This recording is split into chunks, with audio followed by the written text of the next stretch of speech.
world is a mess. Russia has launched a war of occupation that is killing tens of thousands of people. Climate change is heating the earth, melting ice caps, setting forests ablaze, and flooding our villages and towns and whole neighborhoods. COVID is not going away. New variants are infecting millions. Hundreds of thousands are ending up in hospital, and 1,000 people or more are dying each and every day from this killer pandemic.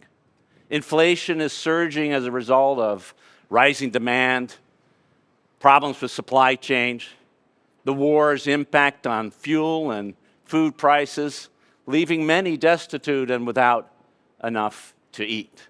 As I said, the world is a mess. And it increasingly looks like no one is really capable to cleaning it up or being in charge. We don't have a leader either at the free world or indeed of any world. But it may not be too late, because one of the interesting things about this war that Russia has launched against Ukraine, horrific that it is it's going to give the United States and its friends and allies around the world a chance, a final chance perhaps, of trying to establish some sense of order, some sense of global order that will not only deal with the question of Ukraine, but hopefully over time will also allow us to deal with the mess that this world is. Now, let's be clear, the world's always been a mess. Poverty, famine, disease, war, they've been with us for as long as women and men have been walking on this earth. But sort of over the last 80 years or so, things seem to be getting better for one reason or another. What we've seen is that people all around the world are getting better. The human condition is improving. Wars are becoming less violent and great power wars less frequent. Poverty, the thing that killed millions, is being reduced. 75% reduction in poverty just over the last 30 years. And life expectancy has been doubled over the last 75 years because of improvements in medicine and healthcare and nutrition. Now, this is not an accident. This happened in some ways because the world had a sense of getting together, a sense of global order. After World War II, when 80 million people had been killed, the United States emerged from that war as a powerful country, but interested not only in its own security or its own prosperity or its own freedom, but believing that that is possible only if an international system, a global order, what we now call a rules-based order, was created. And the U.S. led that effort, creating institutions, a common set of rules and principles, a set of ideals founded in the United Nations and the Charter that set out how nations should behave towards each other after this horrific war. A set of financial institutions that regulated the movement of capital and goods and people across borders in order to provide for prosperity at all. A universal declaration of human rights that made very clear that all individuals are born free and equal in dignity and in rights. That sense of order that was created out of World War II guided not just the United States, but other countries. Now, of course, the U.S. didn't always live up to those ideals, in part because it was competing with a different conception of global order, pushed by the Soviet Union, a universalist conception in which domination of people and lack of control was what determined what was going on. But that competition, which lasted for 40 years, that competition ended with the United States and its friends, the ideas and ideals of that rules-based order winning that competition. The Soviet Union collapsed. The countries in Eastern and Central Europe that had dominated, and the 15 republics that constituted the Soviet Union, became free and independent countries to do as they pleased, when they pleased.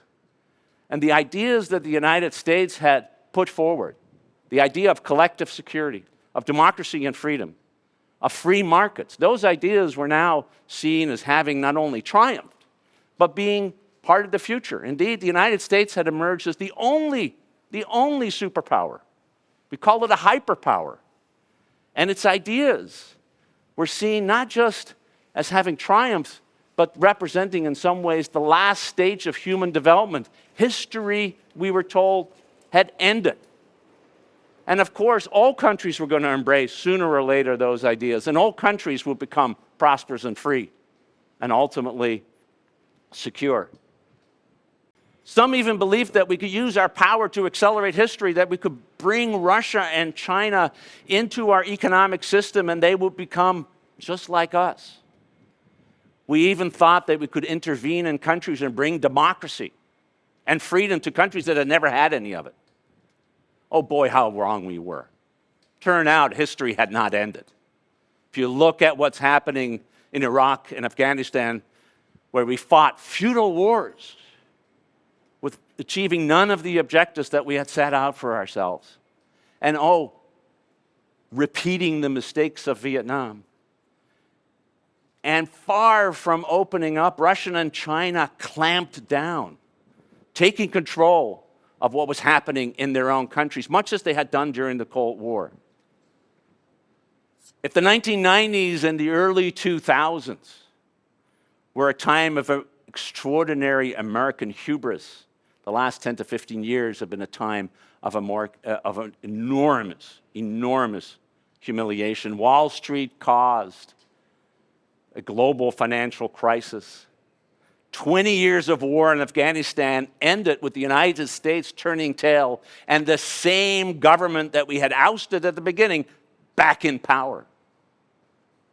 China emerged as a rival power, taking its economic, its political, and its military capacity to exert not only influence in its immediate neighborhood, but throughout Africa, throughout the Americas, and all around the world. Russia returned to its olden ways, using force to take territory that isn't its own, indiscriminately bombing people as if it doesn't matter. And global crises, from climate change to the pandemic, didn't lead to the kind of international cooperation you need to deal with these problems, but led countries to only care about themselves, first and foremost. And so that's why the world is a mess. Countries big and small are only paying attention to what they can do for themselves as opposed to what they together can do for the rest of the world. Until now, one thing has changed. Russia's war, horrific as it is against Ukraine, has led to a once-in-a-lifetime opportunity, a second chance for the countries of the world to get together and finally start cleaning up the mess that, in fact, they created. You know, Vladimir Putin launched this war believing that Ukraine would fold in a matter of days and that a decadent, divided, weakened West would want to do only one thing, which was to get back as quickly as possible to business as usual. And boy, was he wrong too. Because the people of Ukraine showed that they were willing to fight to the death for their freedom and independence. They kept Kiev as an independent state. Yes, it's amazing. An independent state, a government that's still in control and fighting for another day. And the West, far from buckling, actually responded with ferocity and imposed sanctions that are crippling the Russian economy. It has provided assistance, military, intelligence, armaments, funding to the Ukrainians to retake the territory that the Russians have taken from them. It has tried to figure out how to reduce dependence on Russian energy. The Europeans have ended import of oil and coal, and in the next year, they will stop importing gas from Russia.